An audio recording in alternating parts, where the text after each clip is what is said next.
Oh my God, this is kind of crazy. So where are you? Where are you at? That's your studio? Yeah, this is where I do a lot of the writing and editing, or if I'm getting ready to do a live show, this is where I do it. Hold on. And then once we're ready to record and everything, we go into the big studio. So,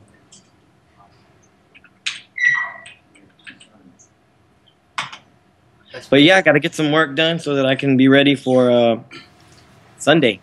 So what's happening with your album? Like, what's the deal? Uh, Been working on that right now. We're going over the paperwork for to hopefully get this thing going with Emilio Estefan. We're excited Oh about that. wow. Um, I mean, we've got the music, but once we assemble with that team, then we kind of restructure and we'll work on some new material. And once that happens, it's going to happen pretty fast. It's not going to be like what I've been doing now, which is working on different songs and different projects, the book and doing shows here and there. It's going to actually we're buckle down in the studio and get to work on it. So it should happen really quick. So is there like a timeline? Like, is there like a hit date that you want to hit? Uh, no, but I think it'll be early next year by the time it's out because, really the way the process is, I've got the first draft of the proposal, then we make some changes and, negotiate back and forth. And then once that's done and all the I's are dotted and the T's are crossed, we go straight into the studio and get to work. And we're with somebody like Emilio. I mean, that guy's also got songs for days, if we want to do any of those. So it'll be pretty quick. But what kind of music is it going to be? Is it going to be like your first album? Um, it's gonna be rock, Hmm. rock. We'll probably do like we did the first album as far as the language went. Some of it was in English, some was in Spanish. Um, we'll probably do the same thing as far as that goes. With of course, as times have changed and we're always trying to keep up with the times. I mean, it'll be more modern, obviously, than Resurrection. I don't know if I'm gonna have as much percussion on this one as I did on that first record, congas and Latin flavor. Well, we'll see. So, did you hear Jennifer Lopez singing "No Me Queda Más"? I did. I thought it was a great, performance, and in my opinion, anything to keep to keep Selena's memory alive is a good thing. She's a world class entertainer. I'll say that. But I saw it. I mean, it's kind of cool because you see, like, there's comments on the video, like, of all the Selena fans who are like, there's no way that she's ever gonna, equal her voice. And then there's, like, all the fans that are like, hey, she's just doing something really nice. Like, get off her back. Why can't we just be happy that she's remembering her? So there's always been that friction Yeah. among Selena fans about, like, Jennifer Lopez and her career. And, kind of because they see, a lot of people want to see Selena in her. So it's really interesting how they take Yeah. Well, I'm in that second group that you mentioned. it. That it's a good thing. You know what I'm saying? I agree. At the same time, I mean, I know everybody will understand that. I'm kind of spoiled. I got to hear it night after night after night by the person who recorded it, and it was always a phenomenal thing. So I mean, I don't expect anybody to ever sound that good, as far as singing those songs. Hmm. But I am, if I had to, I'm part of that second group. I'm supportive of it. I think it was a good thing. That's pretty much that. So I had a lot of people ask me questions about your pets, like the pets that you guys had, and like you guys had 5 dogs, right? I think it was five, We had five. Yeah. Well, actually, we had four. four. Um, yeah, we had two mastiffs, Winnie and Taylor. Then we had Jax, which was our husky, and then we had Andre, which was our miniature pincher. Oh no! We did have five. I'm sorry. And then we had Pebbles, our first dog that we bought, the Pomeranian. Hmm. So, So what? And then the python. and the Python. And what was Yeah, the python's name? I named him Warfield, and it's just funny because you never really use the name, of a snake. It's not like he was a cool pet They're to like have. Warfield, come here. Yeah, he's a cool pet to have, but at the same time, you can't teach him to fetch.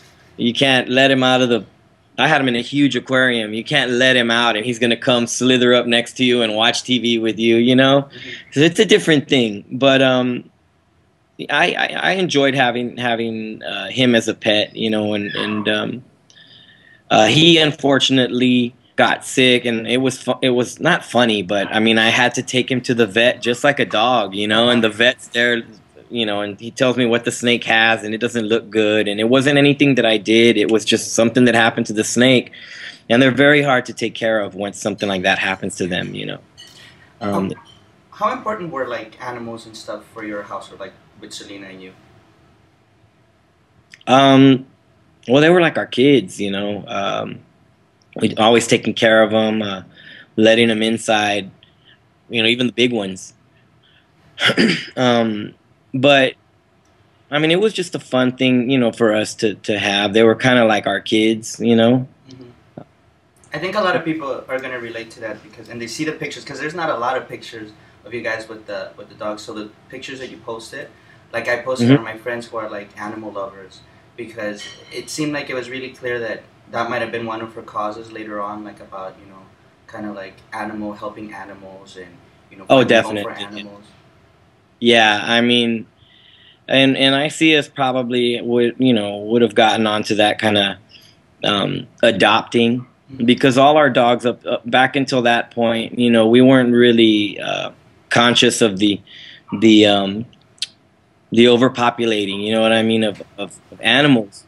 And that's been brought to light here within the past few years, you know. So I would see us as the type probably adopting versus, you know, adopting strays versus going and buying from, because some of the dogs, the two big ones we got from an actual breeder, which was cool, but our Pomeranian and our Siberian Husky and our miniature pinscher we got from pet shops, which, you know, I don't think we would be doing anymore. I think we'd be going to the, you know, to help animals in need, kind of That's give them. really cool. I mean, you can say you're saying, is that what you're saying right now? Like if people are wanting to get a dog to go out and adopt.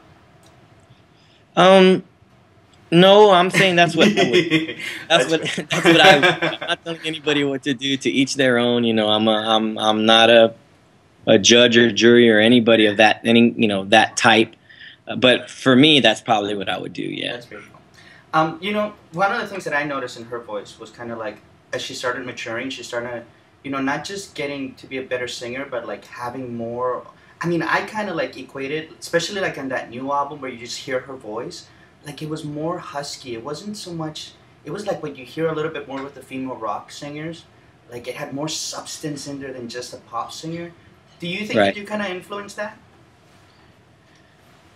Maybe you know, maybe a little bit, because yeah, you know, I came around and there was automatically more rock music being played, you know, but in our house, you know, or in the radio in the car. But I got to attribute it to the fact that she was, I mean, you know, we were really young. So, you know, as a lot of people know, the older you get, the more your voice might change, you know, and mature in a lot of in certain ways. And I think that was the case with her, because I know exactly what you're talking about. Hmm. Um, you know, if you go, you know, from Ven Conmigo to Entre a mi mundo, there's a change in her voice, and for the better. You Hmm. know, not only was she maturing in her actual voice box, but in just her delivery and how she sang it. And then there was a giant step from that one into Amor Prohibido. So I know exactly what you're talking about. And I mean, maybe a little bit of it had to do with the fact that I was playing, you know, she was being kind of surrounded with more rock in those days because of me, but it was more her thing, you know. She just, I mean, I can only imagine what she would sound like now. You know, Hmm. I'm sure it'd be amazing. It was amazing back then, but like I said, with every record, she took a step. Hmm. You know, No, got I think I may have made this up, but I think I remember you in an interview saying that some of the music that you have in your first album that you actually recorded that she got to wrote and that she actually got to hear. Is that true? Is that did I make that up? Or? Yeah, yeah, no, no, no. Which ones did she hear? Off of Resurrection, she heard a song called Noches en Vela. Uh huh. Um, but she heard like the real early like when I first written it. So by the version that's on Resurrection, actually, a lot of the lyrics are different than what Mm. she heard. I don't even remember what I had it titled back in the day, but she heard that one. Obviously, she heard uh, what was the name of the song? Because we changed the title also, Yeah. so I don't remember. Um, the one I put the story in the book about how I was working with some guy. She came in and sang it and killed it in one take. Yeah, the well, that was in her album, right? That was Well, it ended up being on yeah. her album. That's not what. When I was working on it and recording it, that was actually one of my songs. That sounded a That little bit country. Like to me, like hearing the Nando, was it that ended up yeah, singing? Um, yeah, he sounded a little bit country, which was kind of interesting. It was like a rock country. yeah. Nando was he was like a chameleon as far as his vocals went because he could sing R&B really well. He could sing rock really good. He could sing country. Um, so when they asked him, they asked me if I thought it would be a good match, a good idea to use him. I was like, yeah, let's try him out, and he did a great job on it. So I couldn't be happier. It wasn't meant to be a duet. Hmm. It was just for one singer, but we made it a duet. I think Ricky Vela came in and wrote some more lyrics to it to make it, you know, Hmm. match better. So is there just a Selena only version then? Yep, the one that I have. See what happened was, I mean, this was back in the day. A lot of people will remember. We used to use machines in the studio called ADAT machines, and you could chain them together. Each one would do 8 tracks. So if I happened to have 4 of them, so it was like 8 tracks, then 16 tracks, all the way down to 32 tracks. Hmm. Well, I was only using one machine at the time because I had just written it. So I had a drum machine, I had played the bass, I played the guitars, and I had played some keyboards on it. And I had this other guy working on the demo because, Los Dinos was going real strong. So this song was going to be for another band. Hmm. And she heard it over and over and over that day because this guy just couldn't get it right. Or, Poor guy. I heard you say this story, and I feel so bad for the guy. talk about pressure, man. And the funny thing about it is that, that day, she was cleaning the house. You know what I mean? So because I was in a room, holed up in a room with the door closed, working with this guy for hours. So she already knew the song by the time the guy left. She came in and just did it in one take, from beginning to end. It was all her. So there is a version. The original version is just that, Hmm. And then at the end, she started singing "Silly," and she starts laughing, and we got all that on tape. I have all that. Wow. You know that's gonna make her fans go crazy. Yeah, well, I mean, and so when we did it on that one record of hers, that CD, uh, the, uh, of course, they took out the laughing and the joking at the end to make it a kind of a legitimate song, but it's there. It's just not great because they took it out, but we have the version of it like that. So yeah, it's pretty. That is really cool. So let me ask you about that. Like, obviously, Los Dinos and Selena are gonna be, they're cultural icons now. That's, you're not ever gonna escape, the magic that was created now and that is captured for all people and stuff. But you have your own career now. Nor would I want to escape that. That's great. But you have your own career now, and it is very different kind of music. And obviously, you just put out the book, and so there's like so much intensity on like your relationship with Selena and everything. How do you balance that with like your career and your music? Um, well, to be honest, it's been a learning process. Where I am today on that subject is not where I was 15 years ago. It was really hard back then. I just felt like I kind of like what I put in the book. That I felt like I was living my life with blinders on. I was just trying to move forward, and it was hard being reminded of certain things. And I think in a lot of ways I was trying to escape it by not talking about it. And I realized that it was never going to go away. And then it got to the point to where now that the book is out, I feel a lot better about it. I can embrace it and accept it. It's not really that difficult. It was at first. I didn't like talking about it, but who does that in interviews and things like that? Um, and then plus, I'm kind of a private person anyway in the first place, so to have to be asked questions that kind of would cut to the core, it was a painful experience. I just pushed myself away from that and tried to focus on the music, and I didn't think about what the part that my past would play in that. And it's kind of silly because being a musician is all that I've ever wanted to be. Songwriter, guitar player, be in a band, things like that. So when the tragedy happened, I really had nothing else to go to. So it was kind of a natural thing for me to say, okay, I'm going to try to do this again. But there was no way I could stay in the Tejano field. Hmm. You know what I'm saying? That would have been too painful. I was so used to being on stage and looking up and seeing her in front of me, or looking to my left and there's AB and Joe and Suzette, and Ricky right in front of me. There was no way I would have been able to do that without them. Obviously, the Dinos were over when, Selena passed away in March. So I just figured I'd do the music I loved, and at the same time, it would distance me because I'd be doing rock en español and I'd be in a different circuit, but it did feel lonely, compared to what I was used to before. Um, so in a lot of ways, learning to embrace it and enjoy it, and be happy about the time that we spent together, it's a lot less lonely for me. And if only I would have known that then, Hmm. and I would have, it would have been a lot better. But I learned, and now that the book is out and it's been the fans have loved it. I mean, I couldn't be happier. I'm at.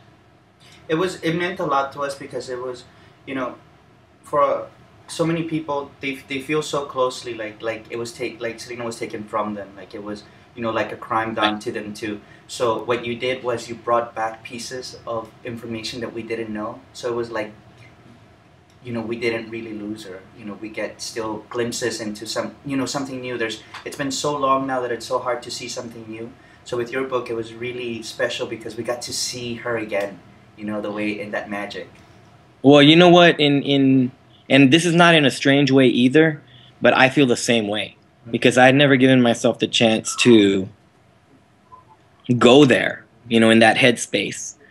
And so I got to be thankful to you guys because for being patient, but at the same time letting me know that that her fans were still there, that she had such a huge fan base, and it's always amazed me, how what's the word? How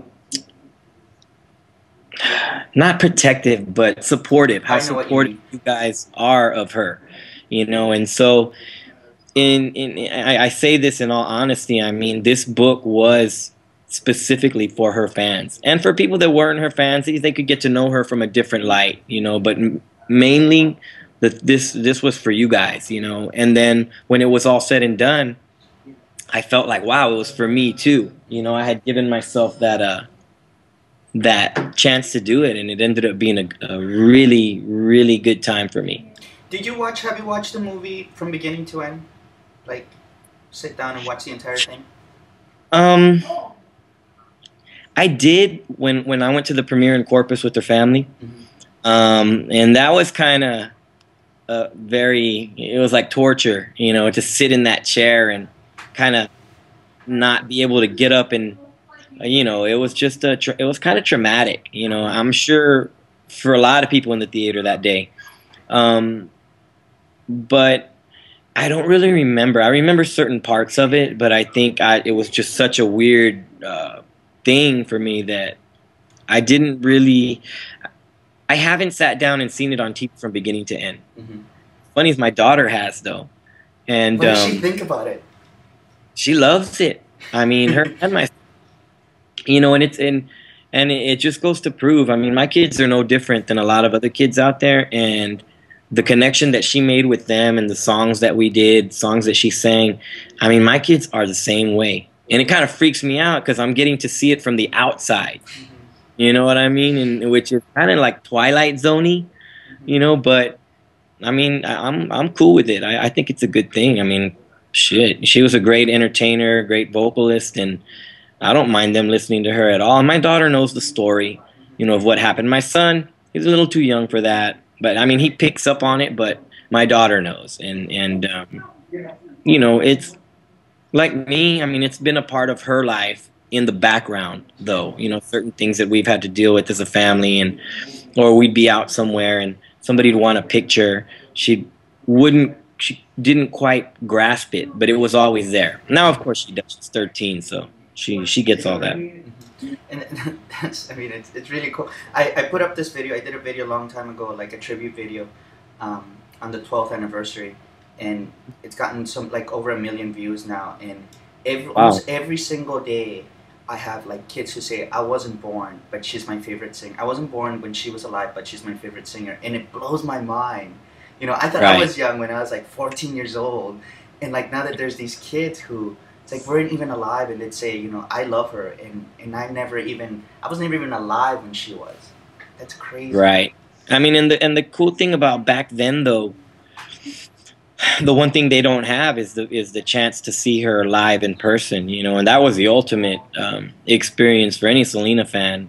I mean, the videos are great, the CDs are great, and I'm glad that her legacy still lives on through those things, But I mean, to be able, if you were a fan, and we saw them, and we met a lot of them back in the day, to go and see the show live and how it affected people, and we're calling people on stage, and she's doing her thing. I mean, it was an experience, and that's the only thing, man, that I wish her younger fans would have gotten a chance to see. And it wasn't that it was. A lot of times, like these shows nowadays, a lot of them are so expensive and they sell out so quickly, and it's a lot harder to get tickets nowadays than it was back then. Back then, pretty much, you could go to any show if you really had the desire to go. And the one other thing about Selena's shows was that it was an attainable goal, and we played in a lot of towns maybe 5-6 times a year sometimes, so if you missed us on one occasion, you can go to the next one, or miss that one, you can go to the next one. You always kind of felt there was going to be another chance to go check it out. And then Well, let me ask you this, because it's obvious from like the videos and the way that you guys like behave and stuff, that even though you guys were growing really big, it was still very, I don't know, it was, like you say, attainable. It wasn't like this, like a Lady Gaga kind of like that you have to catch glimpses on a big television, and that's kind of your only interaction that you have with them. But like now she's on a postage stamp. I mean, you're seeing there's a Hollywood movie that like plays on TV all the time. She's like the best-selling Latin artist of all time. Like, like why do you think she would think about all this? Do you think that she kind of would have foreseen any of this? And I don't know. I don't think any of us did, but I know that she would have adapted really well to it. I mean, her fans meant everything to her, and I think she would have been pleasantly surprised. Obviously, she would have enjoyed what she was doing. I mean, there was a time where it was a little nerve-wracking for everybody involved, because when we actually signed the deal to do the English album, which everybody knows we didn't get to finish the right way. When that actually happened, I mean, you got to remember I remember for like 4 or 5 years before that was always something on the table that we talked about: English deal, English deal, English deal. So for it to finally happen, and then having to discuss how we're going to do it, and the possibility that the Dinos might not be able to do it, the way that we had done the Latin albums, because we were put together specifically for that.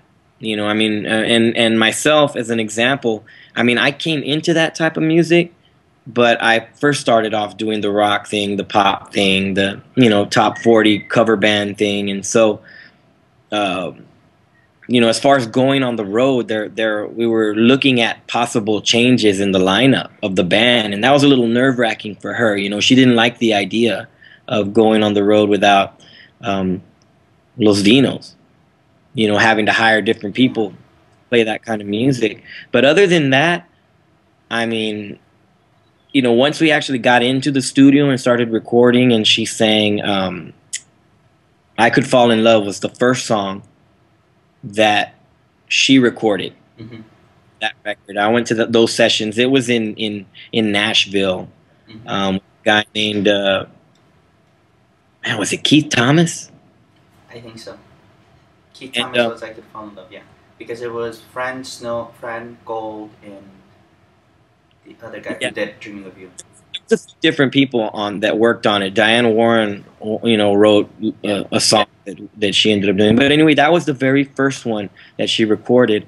And I remember that night in the hotel room when we were done, uh, she had.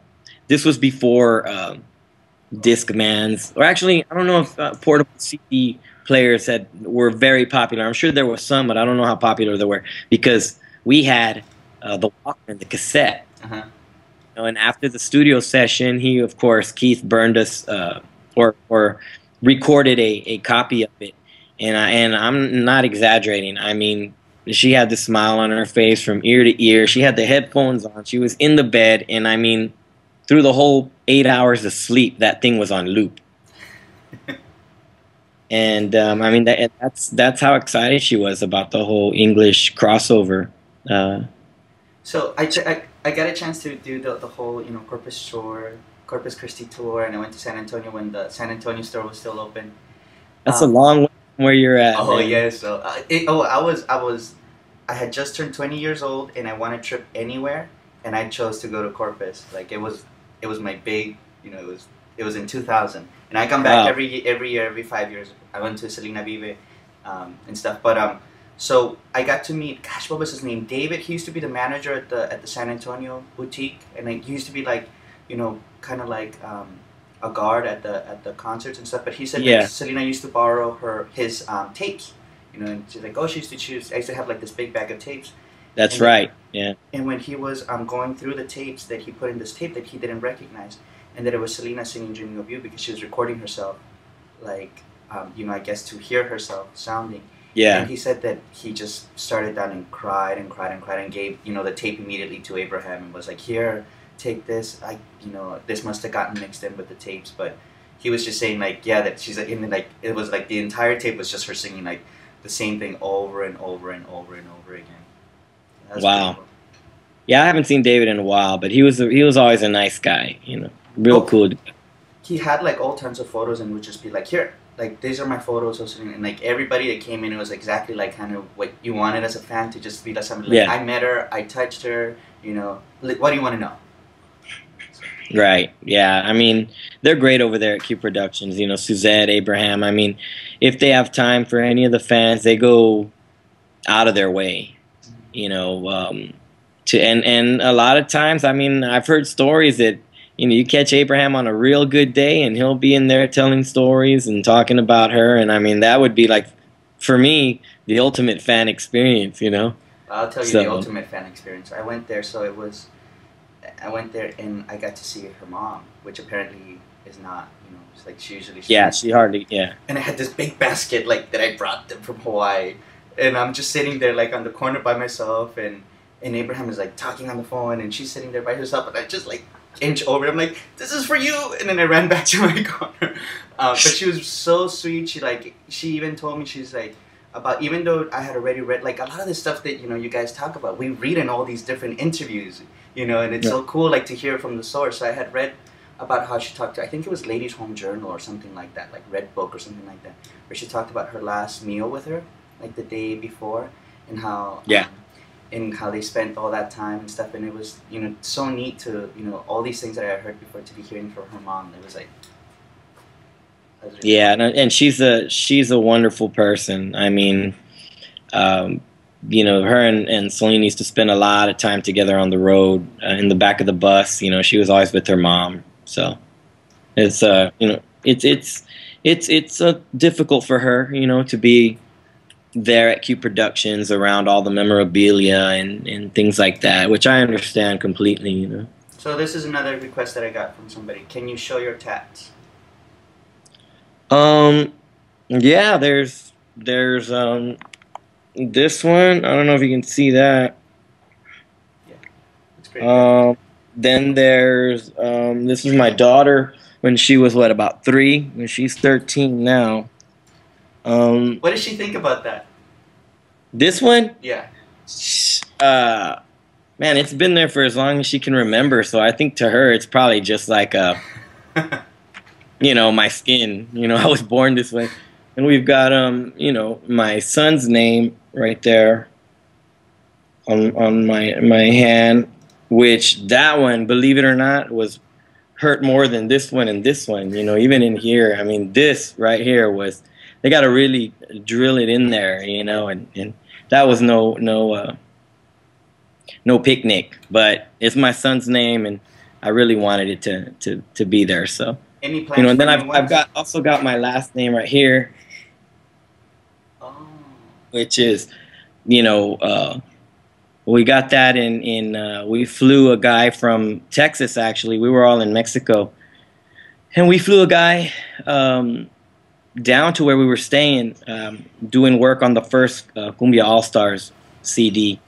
And everybody was getting little things done, and I pulled him aside towards the end of the night, and I said, hey, Adrian was his name. I said, this is what I want to do, and I want this lettering, and I want it put right here on this part of my body. But I said it when nobody was around, everybody had already gone to bed. So I said, but I want to wake up early in the morning, and let's get started before everybody gets up, because everybody used to sleep in. So there we were, early in the morning. We got up, and it was awesome. We were outside, on the side of this cliff. The house was. So you had the blue ocean out there in Acapulco, and it was real private where we were. And I was just laid back on this long kind of outdoor, if you're gonna lay out on the sun or whatever. And he got a chair, came up next to me, and we just got to work. And then little by little, one of the guys would get up and they'd come out there like, what what are you doing? Laid out working on it. But man, I mean, it was a long session. It was a long, painful session, that one was. And that's how that one happened. So And so that's it. The four. those are the only ones, I haven't really seen anything or thought of anything that meant enough to me that I'd want to, do something else like that, because I'm not that type of guy that just, let's go get one, I want to get one. It has to mean, a lot. And even at that, I have different, I have certain, I guess you could call them, I have certain superstitions about them. I've been asked a lot of times, do you have any of Selena or like her name or whatever? And I'm like, no, I don't. And there's a very good reason, in my opinion, for that, and that's because she did not like them. Mm. You know what I mean? So that's one reason I don't do that. And then another one is like, I mean, I have my son's name, but like, another thing is like and I'm not exaggerating here, every guy, friend of mine that I've known that's gotten a girlfriend or something like that, they've gotten their name put on them. Mm-hmm. It's done. You get there, and they have to change the name to something else, cover it up, and I'm like, I would never, I don't see myself doing anything like that either. Mm-hmm. So, I mean, that's kind of the reason I only have the ones that I have. I mean, this one means a lot to me because it's got like these things right here. They're I don't know if you can tell, but it's like the neck of my favorite guitar, the one that's got the stars on. Of course, what the star kind of represents here. So, and I always wanted to be a mariachi as a kid, so that's why I put the mariachi. And then this, obviously, my daughter, and then my son's name, and then my last name, and I'm really proud of those things, so that's why I marked myself with them. That's pretty cool. When I have that, what is your tour schedule like? Like, where you're gonna be performing. Now, I know you have like a lot of book signing stuff, but like performing. Well, the thing is, let's see. I've got Sunday, this coming Sunday, which is September 2nd, here at the People en Español Festival. Mm-hmm. And Saturday is the Selena tribute, so I think I'm gonna be there with the family. We got to see if the scheduling's gonna allow, because I've got a lot of stuff going on that day, as far as sound checking and interviews and kind of prepping for the show on Sunday. But I'm gonna do it. I'll do everything in my power to be there for that on Saturday for the tribute. AB's playing there as well Saturday, Mm-hmm. so if I can find the time out for that, and if I can be there for that, I'd like to be there for that as well. Um, but then after I play on Sunday, um, after I play on Sunday, we will probably be heading to Miami really soon to get started on the recording. But there's another show. I can't remember the date.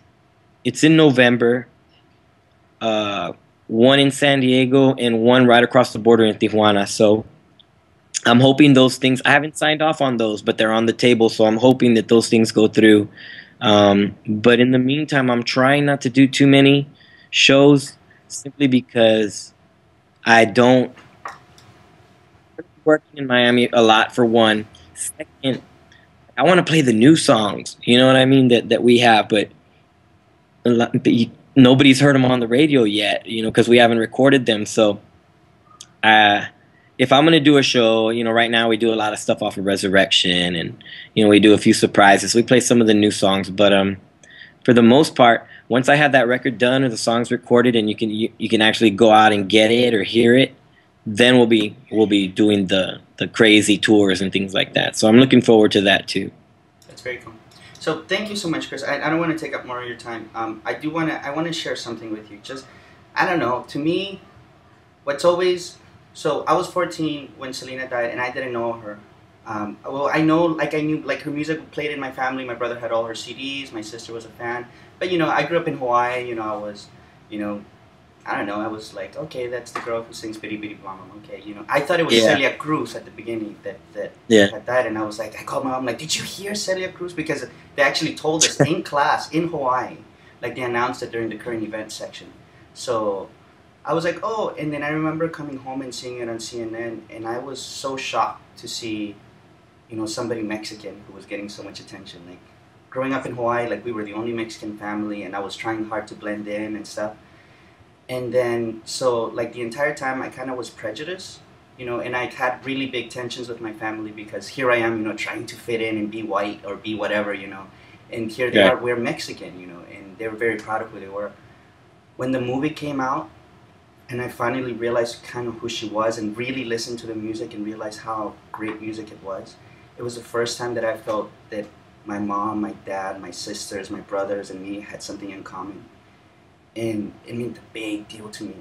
And I felt cheated that I couldn't be there, like you said, to go to one of her concerts, to kind of tell her, like, like, you were the reason why it started like a new revolution within me, to be like a better son, and to be a better, in representing my culture, and to just be better in my community, because, those are the kind of people that deserve respect, are those people that are just good, genuine people, as opposed to somebody who's just trying to fit in. And, and that was the start for me. And so, I went to school, I went to college, I went to graduate school, and now I'm helping my nieces go through school. And I really credit, to that point of, like, learning about who she was and what, she stood for. And, I don't know, it means a big deal to me. So whatever I can do, it feels like it's only fair, because she gave so much already. So whatever I can do to keep her memory alive feels like it's not just for me, but it's for my family, it's for my culture. It's for somebody who deserves to be remembered. So thank you. No problem. Thank you. And like you said, I mean, there's nobody better, in my opinion, to kind of. I'm glad she inspired you in that way, because she's definitely a person, a really, really good person, and what she stood for was good things, So I'm glad that it affected you in that way, and I know she would have been too. So thank you. Well, thank you very much. This was I was gonna be so nervous. But thank you so much. Have a great rest of your day. I hope that you'll do this with other fans because I know that there's a lot of people out there who just, they're craving. They want, that one little morsel of something else. And so I'm gonna put this up on YouTube, and you can send it to everybody. Yeah, well, let me know. You got my email, so Yes. so hit me up. If you come to Hawaii, let me know. I have a nice view. I'm on the 34th floor. Damn. Overlooking Waikiki. Oh, okay. You You know should- what? That's something I never had a chance to do. Yeah, Can look you at see? that. Yeah, that looks great. That's some place I haven't had the chance to go. Hopefully soon I can do that. Good. Get away on a little vacation, and if I do, we'll definitely go get some lunch or something, hang out. Sounds good. All right. Thank you, Chris. Very All right, nice to meet you. All right. Bye-bye. Thank you.